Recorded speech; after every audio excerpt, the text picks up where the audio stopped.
IndiGo విమానాలకు సంబంధించి ఆ యాజమాన్యం కావాలనే కుట్రపూరితంగా సృష్టించినటువంటి సంక్షోభం, దాంట్లో చాలా నరకయాతన అనుభవించిన ప్రయాణికులు ఈ సమస్యతో దేశం అట్టుడికిపోతూ ఉంటే ఆ సంబంధిత వర్గాల్లో రాజకీయ రామాయణంలో పిడకల వేటలాగా ఇందులో బీజేపీ, టీడీపీ రెండింటిని బలపరిచే మీడియాలు వాటి హడావుడి ఇంకో విధంగా ఉంది. వైసీపీ కూడా ఆ విధంగా చూస్తే వ్యతిరేకించే వైసీపీ. వీళ్లకు అసలు కార్పొరేటైజేషన్ మొత్తం విమానయాన రంగం మీద గుత్తాధిపత్యం 1-2 సంస్థలకు అప్పగించడం వల్ల ఏర్పడిన ఫలితాలు వాటి మీద వీళ్ళకేం దిగులేదు.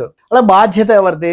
రామ్మోహన్ నాయుడు చాలా బ్రహ్మాండంగా చేస్తున్నాడు ప్రతిదానికి అని అన్నారు. యువ మంత్రి ప్రోత్సహించవచ్చు, నేను ఇంకో చోట కూడా మాట్లాడా. కానీ దాని అర్థం ఏంటి? ఇప్పుడు జరిగిన ఓ పొరపాటు పెద్ద జరిగితే బాధ్యత ఉండదు. నిజమే, రామ్మోహన్ నాయుడు చాలా చిన్న పాత్ర అయింది. నరేంద్ర మోదీ, అమిత్ షా, నిర్మలా సీతారామన్, లేకపోతే చాలా మంది, పీయూష్ గోయల్, ఇంకా చాలా పేర్లు చెప్పొచ్చు.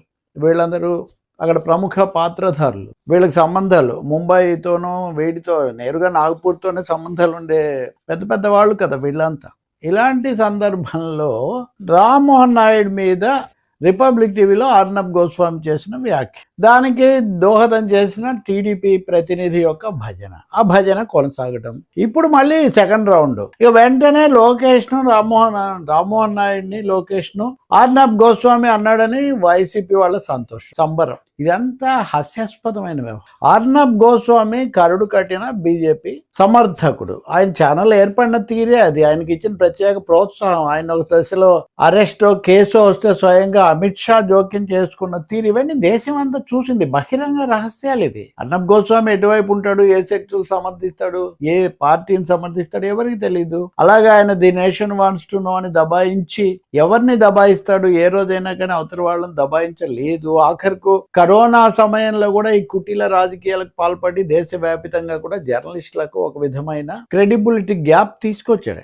ఇది ఇంకెవరు కాదనిలేదు నిజం. అటువంటి అర్నబ్ గోస్వామి తమకు అనుకూలంగా ఉన్నాడు కాబట్టి ఎన్డీఏ పార్టీలు, ఎన్డీఏలో భాగమైన తెలుగుదేశం కానీ వీళ్ళందరూ ఆకాశానికి ఎత్తారు. అలాగే ఎట్టి పరిస్థితుల్లో బీజేపీని, జాతీయ మీడియాను స్పృశించడానికి సాహసించని వైసీపీ కూడా జోలికి పోలేదు. వీళ్ళు ఒకరి మీద ఒకరిని ఉసిగొలుపుకుంటూ ఆయన కథ నడిపాడు. ఇప్పుడు ఇండిగో ప్రమాదం వచ్చింది, సంక్షోభం వచ్చింది. రాగానే అక్కడ కూర్చున్న దీపక్ రెడ్డి అత్యుత్సాహంతో మాట్లాడడంతో అది బెడిసి కొట్టింది. వెంటనే అర్నబ్ గోస్వామి అప్పర్ హ్యాండ్ తీసుకొని లోకేష్ కి సంబంధం హూ ఇజ్ లోకేష్ అన్నాడు. హూ ఇజ్ లోకేష్ అన్నది ఊపులో అన్నాను, నేనేమి ప్రత్యేకించి కాదు అని ఆయన అనొచ్చు. అంటే లోకేష్కి ఏమీ విమానయాన శాఖతో సంబంధం లేదు కదా అని నేను అన్నానని ఆయన చెప్పొచ్చు. దాని మీద చంద్రబాబు నాయుడు గారికి, ముఖ్యమంత్రి గారికి, లోకేష్ గారి తండ్రి గారు అయిన ముఖ్యమంత్రి చంద్రబాబు నాయుడు గారికి కూడా కోపం లేదు.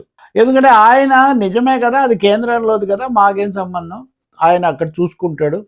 నా మంత్రివర్గంలో ఉన్న సత్యకుమార్ ఉదాహరణకు బీజేపీ కదా, సత్య ఉన్నాడంటే ఆయన నాతో డీల్ చేస్తారు కానీ వాళ్ళు ఆదేశాలు ఇవ్వరు కదా అని చెప్తున్నారు. సో ఆయన ఒక తార్కికంగా దీని సమస్య కాకుండా చేసే ప్రయత్నం ఆయన చేస్తుంది. దీంతోపాటు నాకు కూడా తెలిసింది చాలా విశ్వసనీయంగా, అసలు చంద్రబాబు నాయుడు మీరు ఎందుకు మాట్లాడుతున్నారు ఇండిగో మీద, మీరు ఎక్కువగా మాట్లాడకండి అని కూడా వాళ్ళ పార్టీ వాళ్ళని గట్టిగా కట్టడి చేసి లోపల ఆయన ఉత్తర్వులు ఇచ్చారు. ఇది అయిన తర్వాత ఈ రోజు ఒక డిబేట్. అర్నబ్ గోస్వామి తప్పు, అసలు అర్నబ్ గోస్వామి బీజేపీ వాళ్ళని ఎందుకు పిలవలేదు, తెలుగుదేశాన్ని ఎందుకు కార్నర్ చేస్తున్నారు అని చాలా మంది మళ్ళీ సమర్థన. అసలు మంత్రులదే తప్పులేదు, ఇది పూర్తిగా ఇండిగోదే తప్పు. ఇదే కదా రామ్మోహన్ నాయుడు చెప్పింది. ఆయన ఈ రోజు లోక్సభలో కూడా చెప్పాడు. ఏమని అంటే, మేము కఠినమైన పార్లమెంట్లో మేము ఖచ్చితమైన చర్యలు తీసుకున్నాం దిద్దుబాటుకు, ఇది పూర్తిగా ఇండిగో అంతర్గత సమస్య అన్నాడు. ఇండిగో అంతర్గత సమస్య కాదు, ఇండియా సమస్యగా ఇది మారిపోయింది. ఎందుకంటే ఇండిగో అన్నది విదేశాలకు వెళ్లే వాళ్ళు ఏమి ఆ విమానాలను ఏం చేయలేదు. దేశంలో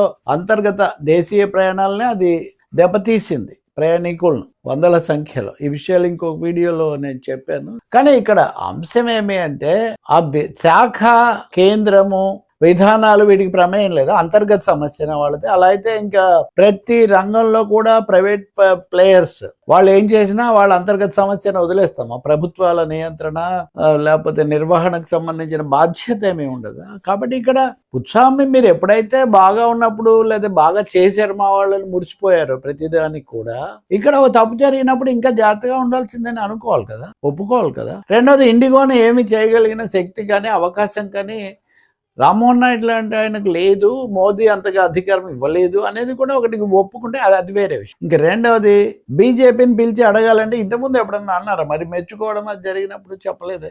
అర్నబ్ గోస్వామి రెచ్చిపోయి ఇతర పార్టీల మీద దాడి చేసినప్పుడు అనేక సార్లు విమర్శలకు గురైనప్పుడు మీరు ఎప్పుడు నోరు మెదపలేదే.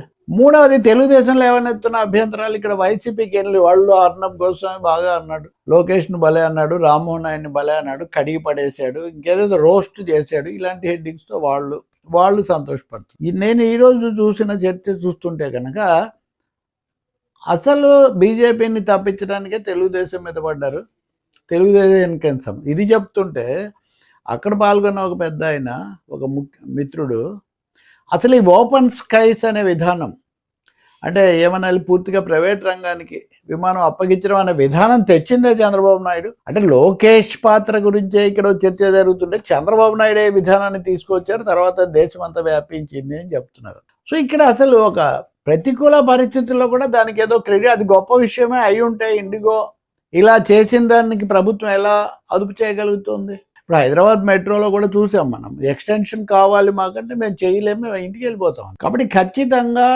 ఈ కథలో 3-4 మనకు కనిపిస్తున్నాయి. ఒకటి, శాఖ నిర్వహిస్తున్నటువంటి మంత్రికి బాధ్యత ఉంటుంది, కానీ ఆయన పాత్ర పరిమితము. అది ఎన్డీఏ లక్షణము, అది మోదీ పిఎంఓ నడిపేటటువంటి ప్రభుత్వం, కాబట్టి మాదేం లేదని చెప్పడానికి మళ్ళీ ఇక్కడ ఒక ఆటంకం. మూడవది, మోడీది కూడా కాదు, పూర్తిగా కార్పొరేట్ చోదితంగా ఈ ప్రభుత్వం ఉంది కాబట్టి వాళ్ళు కూడా ఏమీ ఇండిగోని గట్టిగా అనగలిగిన పరిస్థితి అక్కడ లేదు. కాదు అదాని కోసం చేశారనే ఇంకో డైమెన్షన్ ఉంది, అది మనం భవిష్యత్తులో చూడవలసి ఉంటుంది. నాలుగవది, వీళ్ళందరినీ మోసే జాతీయ మీడియా అనండి, మోడీ అనండి, వాళ్ళు ఒక ఖచ్చితమైన అజెండాతో వ్యవహరిస్తుంటారు. వాళ్ళు కానీ ఇక్కడ స్థానికంగా ఉన్న 2 ప్రాంతీయ పార్టీలకు సంబంధించిన వాళ్ళ మీడియాలు కానీ వాళ్ళ ఎజెండాతో వాళ్ళు ఉంటారు. అంటే ఇక్కడ రహస్య వాళ్ళ రాజకీయ ఎజెండాల ప్రకారం మాట్లాడటం తప్ప ప్రజల ఎజెండా, దేశం యొక్క ఎజెండా వీళ్ళకేం మాట్లాడలేదు. విధానపరమైన అంశాల్లోకి వీళ్ళు పోవట్లేదు, విస్తృతమైన కోణాలు స్పృశించడం లేదు. అందువల్ల ఈ వివాదం. అర్నబ్ గోస్వామిని అనాలి, రామ్మోహన్ నాయుడిని, ఇది అర్నబ్ గోస్వామి తప్పు అని అంటే అర్నబ్ గోస్వామి భలే చెప్పాడని ఒకరు సంతోషపడతారు. రామ్మోహన్ నాయుడు భలే చేస్తున్నాడు, రామ్మోహన్ నాయుడు కోసం లోకేష్, అసలు ఈ విధానమే చంద్రబాబుదని ఒకరు సంతోషిస్తే, రామ్మోహన్ నాయుడికి ఏం సంతోషం సంబంధం అసలు, ఇదంతా బీజేపీ కదా చూసుకోవాలని ఇంకొకరు అంటున్నారు. దీని అంతట్లో మరుగున పడిపోతుంది, లేకపోతే మసిపూయబడుతుంది ఏంటంటే సత్యం. అది డ్యూయోపలి 2 సంస్థలు, ఒకటేమో ఇండిగో 67% అబౌట్ టాటాలకు ఇచ్చిన ఎయిర్ ఇండియా, వాళ్ళకి అంతకుముందు ఉన్నది, ఇవన్నీ కూడా కలిసి 2 సంస్థలే మొత్తంగా మా విమానయానాన్ని శాసిస్తున్నందువల్ల కలిగిన ఒక దురవస్థ. లేబర్ కోడ్లు ఇవన్నీ తెచ్చి కార్మికుల పని గంటలు చాలా విపరీతంగా పెంచినట్టే పైలట్ల పని గంటలు చాలా పెంచి కొద్ది మందితో అసలు అనేక విమానాలు నడపడం కోసం వేసిన ఉచ్చులో చిక్కుకున్న పైలట్లు. కనుక ఇది ఒక కుట్రను సమర్థించడానికి మరొక కుట్ర బాధ్యత ఇతరులను నెరవేర్చడం బాధ్యత వేరే వాళ్ళ మీదకి నెట్టడానికి మీడియాలో కుట్ర. సో ఇది కుట్రల సముదాయంలాగా కనిపిస్తుంది.